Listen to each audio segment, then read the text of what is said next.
প্রথম প্রশ্ন, মহিলাদের চুল ময়লার ঝুড়িতে বা ময়লার মধ্যে ফেলা যাবে কিনা, ফেললে কি গুনাহ হবে? দ্বিতীয় প্রশ্ন, একাকী নামাজ পড়লে কি একামত দেওয়া যায়, দিতে হবে?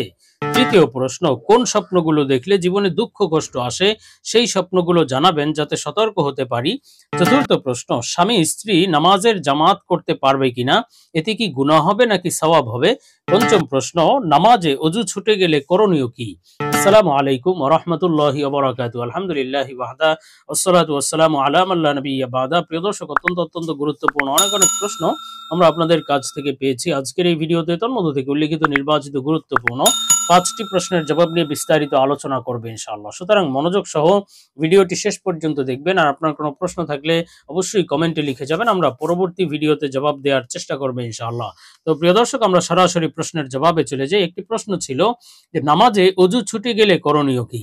দেখুন, নামাজের মধ্যে যদি অজু ছুটে যায় তাহলে এর দুটি সূরত হতে পারে। একটি হলো আপনি জামাতে নামাজ পড়ছেন অথবা আপনি একাকী নামাজ পড়ছেন। যদি আপনি জামাতে নামাজ পড়ে থাকেন, আপনার জন্য নামাজের মধ্যে অজু ছুটে গেলে করণীয় হলো বা উচিত হলো আপনি যেখানে নামাজে অজু ছুটে গিয়েছে বাস ওখানে আপনি নামাজ ছেড়ে দিবেন, ছেড়ে দিয়ে অজু করতে যাবেন।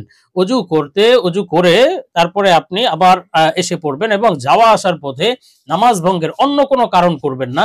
কারোর সাথে কথা বলা, অন্য কোনো কাজ কারবার করা, এগুলো করবেন না। এসে আপনি যেই জায়গা থেকে নামাজ শেষ করে গিয়েছিলেন ওই জায়গা থেকে একাকী অতটুকু নামাজ পড়ে নিবেন। শুধুমাত্র রুকু সিজদা করবেন, কেরাত পড়ার দরকার নাই। রুকু সিজদা কওমা জলসা এতটুকু করে আপনি ইমামের সাথে পুনরায় শরীক হয়ে যাবেন। ইমাম যতটুকু একাকী পড়ে ফেলেছে আপনিও একাকী এসেই ওই নামাজটুকু পড়ে ইমামের সাথে শরীক হয়ে যাবেন। এটা আপনার জন্য জায়েজ হবে। আর যদি এসে দেখেন যে ইমাম নামাজ সম্পন্ন করে ফেলেছে, তাহলে আপনি একাকী আপনার যেখান থেকে নামাজ রেখে গিয়েছিলেন ওখান থেকে পুনরায় আবার অতটুকু বাকি অংশটুকু আপনি একাকী শেষ করতে পারবেন। তবে এই সূরাতে আপনি চাইলে একাকী পুনরায় আবার নামাজ শুরু থেকে আবার পড়তে পারেন, সেটা জায়েজ আছে। আর যদি ইমামের কে এসে পান তাহলে ইমামের সাথে জামাতে পড়াই উত্তম। আর যদি আপনি একাকী নামাজ পড়েন, যে একাকী নামাজ শুরু করেছিলেন এবং সেই অবস্থায় আপনার নামাজ উজু ছুটে গিয়েছে, তাহলে আপনার জন্য করণীয় হলো এই একই বিষয়, অর্থাৎ আপনি উজু করে পুনরায় আবার নামাজ যেখান থেকে ছুটে গিয়েছিল বা ছেড়ে দিয়েছেন সেখান থেকে সম্পন্ন করা। তবে এক্ষেত্রে আপনার জন্য উত্তম হলো, যেহেতু একাকী নামাজ পড়ছেন, তো সেক্ষেত্রে উত্তম হবে যে আপনি পুনরায় আবার নামাজ শুরু থেকে পড়বেন। যদিও এই বেনা করা, অর্থাৎ এই পদ্ধতিতে আপনি যতটুকু নামাজ রেখে গিয়েছিলেন অতটুকু পড়াও জায়েজ হবে। উত্তম হলো পুনরায় আবার নামাজ পড়ে নেওয়া। তো আমরা পরবর্তী প্রশ্নের জবাবে চলে যাব। প্রশ্ন ছিল, স্বামী স্ত্রী নামাজের জামাত করতে পারবে কিনা, এতে কি গুনাহ হবে নাকি সওয়াব হবে? দেখুন, আসলে স্বামীর তো বাসায় নামাজ পড়া উচিত নয়, স্বামী তো মসজিদে গিয়ে জামাতে নামাজ পড়বে, এটি সাধারণ বিষয় বা সাধারণ আমল। তবে কখনো যদি বাসায় নামাজ পড়তে হয় বা স্ত্রীর সাথে অথবা বাসায় যদি নামাজ পড়ে, তাহলে সে যদি চায় স্বামী স্ত্রী জামাত করতে পারবে, এটা জায়েজ আছে এবং এতে জামাতের সওয়াবও পাওয়া যাবে ইনশাআল্লাহ। তবে জামাতে দাঁড়ানোর ক্ষেত্রে একটি বিশেষ বিষয় লক্ষ্য রাখতে হবে। স্বামী এবং স্ত্রী পাশাপাশি দাঁড়াবে না, বরং আসলে দুইজন ব্যক্তি যদি মুক্তাদি একজন হয় তাহলে ইমামের ডান পাশে দাঁড়াতে হয়। কিন্তু যদি স্বামী স্ত্রী নামাজ পড়ে তাহলে পাশাপাশি দাঁড়ানো যাবে না, স্ত্রীকে ডান পাশে দাঁড় করানো যাবে না, বরং তাকে পিছনে দাঁড় করাতে হবে। কেননা যদি স্বামী স্ত্রী একই পাশাপাশি নামাজে দাঁড়ায় তাহলে কিন্তু স্বামীর নামাজ ভঙ্গ হয়ে যাবে, স্বামীর নামাজ হবে না। আর এর কারণে তো মুক্তাদি ইমামে স্ত্রীর নামাজও হবে না। এজন্য পিছনে দাঁড় করাতে হবে, তবে তারা জামাতের সওয়াব পাবে, জামাত হয়ে যাবে, এটা জায়েজ আছে। তো আমরা পরবর্তী প্রশ্নের জবাবে চলে যাব। প্রশ্ন ছিল, একা নামাজ পড়লে কি একামত দেওয়া যায়, দিতে হবে? দেখুন, একাকী নামাজ পড়লে একামত দেওয়াও অথবা না দেওয়া উভয়টির এখতিয়ার আপনার রয়েছে। আপনি একামত ছাড়াও নামাজ পড়তে পারবেন, একামত দিয়েও পড়তে পারবেন। তবে উত্তম হলো একামত দিয়েই নামাজ পড়া। যদি আপনি একাকী ফরজ নামাজ পড়তে চান তাহলে একামত দিয়ে নামাজ পড়াই উত্তম। আর যদি আপনি একাধিক ব্যক্তি নামাজ পড়েন, সেটা চাই যত ছোটই জামাত হোক না কেন, যদি ইমাম যদি আরেকজন মুক্তাদি এনে যদি আপনি নামাজ পড়েন, তাহলে আপনার একামত দিতে হবে এবং যদি এলাকায় আজান না হয়ে থাকে তাহলে আপনাকে আজানও দিতে হবে, কেননা সেটাও একটি জামাতের অন্তর্ভুক্ত। আমরা পরবর্তী প্রশ্নের জবাবে চলে যাব। প্রশ্ন ছিল, শেখ, কোন স্বপ্নগুলো দেখলে জীবনে দুঃখ কষ্ট আসে, সেই স্বপ্নগুলো জানাবেন যাতে সতর্ক হতে পারি। দেখুন, স্বপ্ন আল্লাহ সুবহানাহু ওয়া তাআলার পক্ষ থেকে বড় হাদিয়া এবং উপহার। বান্দাদেরকে ভালোবেসে মহব্বত করে আল্লাহ তাআলা বিভিন্ন সময় বিভিন্ন স্বপ্ন দেখিয়ে থাকেন, বিভিন্ন বার্তা দেওয়ার জন্য। কখনো সুসংবাদের বার্তা, আবার কখনো সতর্ক বার্তা দিয়ে থাকেন। আর আল্লাহ তাআলা যে স্বপ্নগুলো দেখান সেগুলো কিন্তু অবশ্যই সত্য স্বপ্ন, সহিহ স্বপ্ন এবং তার সহিহ ও সত্য ব্যাখ্যাও রয়েছে। তো আজকে প্রশ্নের ভিত্তিতে আমরা এমন কিছু স্বপ্ন সম্পর্কে আলোচনা করতে যাচ্ছি যেগুলো দেখলে বুঝতে হবে আপনার জীবনে দুঃখ কষ্ট আসতে চলেছে।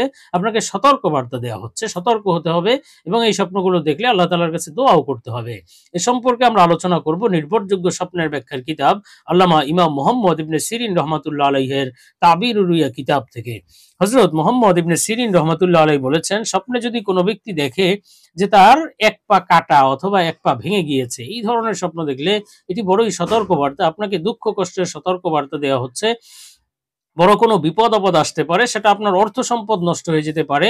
আপনাকে সম্পদ নষ্টের মাধ্যমে যেই দুঃখ কষ্ট আসে সেটার সতর্কবার্তা দেওয়া হচ্ছে। আর স্বপ্নে যদি কেউ দেখে যে উভয় পা ভাঙা অথবা উভয় পা কাটা তার, তাহলে এই স্বপ্নটিও তার জন্য বড়ই সতর্কবার্তা। তার জীবন হয়তো সমাপ্ত হয়ে যাচ্ছে, তার মৃত্যু নিকটবর্তী, তার আয়ু ফুরিয়ে যাওয়ার সতর্কবার্তা দেওয়া হচ্ছে। তার জন্য তওবা করা উচিত এবং সঠিক পথে ফিরে আসা উচিত, সঠিক পথে হেদায়েতের পথে চলা উচিত।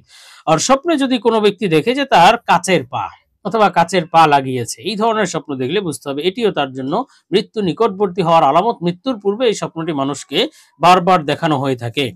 আর স্বপ্নে যদি কোনো ব্যক্তি দেখে যে তার পায়ে ব্যথা হয়ে গিয়েছে, যে কোনো ধরনের ব্যথা অথবা ক্ষত অথবা ঘা, এই ধরনের যে কোনো স্বপ্ন দেখলে বুঝতে হবে এটিও ক্ষতিগ্রস্ত হওয়ার আলামত এবং জীবনে দুঃখ কষ্ট আসার আলামত। আপনি কোনো না কোনো ভাবে ক্ষতির মধ্যে পড়তে পারেন। আর স্বপ্নে যদি কোনো ব্যক্তি দেখে যে তার পা জমিনে আটকে গিয়েছে, মাটি তার পা ধরে ফেলেছে অথবা মাটিতে ধসে যাচ্ছে অথবা জালের মধ্যে আটকে গিয়েছে, এই স্বপ্নটি আপনার জন্য দুঃখ কষ্টের সতর্কবার্তা। আপনি দুঃখ কষ্ট বিপদ আপদে পতিত হতে পারেন এবং আপনি ধোঁকা এবং প্রতারণার মধ্যে পড়তে পারেন। আপনাকে বড়ই সতর্কবার্তা দেওয়া হচ্ছে। তো যাই হোক, আমরা পরবর্তী প্রশ্নের জবাবে চলে যাই। প্রশ্ন ছিল, মহিলাদের চুল ময়লার ঝুড়িতে ফেলা যাবে কিনা বা ময়লার মধ্যে ফেলা যাবে কিনা, ফেললে কি গুনাহ হবে? দেখুন, মহিলাদের চুল এটি মানবাঙ্গের একটি অংশ। আল্লাহ সুবহানাহু ওয়া তাআলা মানুষকে সম্মানিত করেছেন। আল্লাহ তাআলা বলেছেন, ওয়ালাকাদ কাররামনা বানি আদম, আমি প্রত্যেকটা মানুষকে, বনি আদমকে সম্মানিত করে সৃষ্টি করেছি। এজন্য মানুষ বড় সম্মানিত। আর মানুষের প্রত্যেকটি অঙ্গ প্রত্যঙ্গ সম্মানিত। আর সেটা শরীরে থাকা অবস্থায়, লাগানো অবস্থায় যেমন সম্মানিত, সেটা আলাদা হয়ে গেলে তখনও সম্মানের যোগ্য। এজন্য মহিলাদের চুলকে সম্মান করতে হবে। মহিলাদের চুল এখানে সেখানে ময়লার মধ্যে ফেলানো যাবে না, পদদলিত হয় এমনও করা যাবে না। পুরুষ ব্যক্তি অনেক সময় সেলুনে চুল কাটে, সেগুলো পায়ে পিষতে থাকে, এটি হওয়া উচিত নয়। এটি খুবই নিকৃষ্ট একটি বিষয়। চুলকে এটি সম্মানের যোগ্য, এটিকে সম্মানের সাথে রাখতে হবে। সেক্ষেত্রে মহিলাদের চুলকে এখানে সেখানে না ফেলে, ময়লার মধ্যে না ফেলে ওটাকে হেফাজত করতে হবে নির্ধারিত স্থানে, অথবা মাটির নিচে দাফন করে দিতে হবে, অথবা পানির নিচে তলিয়ে দিতে হবে নদীর মধ্যে, অথবা যে কোনো ভাবে। তো এটি করা উচিত। আরেকটি মহিলাদের চুলের ব্যাপারে আরেকটি দিক রয়েছে। মহিলাদের চুল যেহেতু পর্দার অন্তর্ভুক্ত, পরপুরুষ দেখতে পারে না। মাথায় থাকা অবস্থায় যেমন পর্দার অন্তর্ভুক্ত, তেমনি মাথা থেকে আলাদা হলেও সেটাও পর্দার অন্তর্ভুক্ত। এই জন্য মহিলাদের চুলকে এখানে সেখানে এমন ভাবে ফেলা যাবে না যে পরপুরুষের নজর সেখানে পড়ে, এটা গুনাহ হবে অবশ্যই। সুতরাং এই কাজ থেকে বিরত থাকতে হবে। আবার অনেকে চুল বিক্রয় করে, মহিলাদের চুল ক্রয় বিক্রয়, এটাও কিন্তু জায়েজ নেই। এগুলো থেকে বিরত থাকা চাই।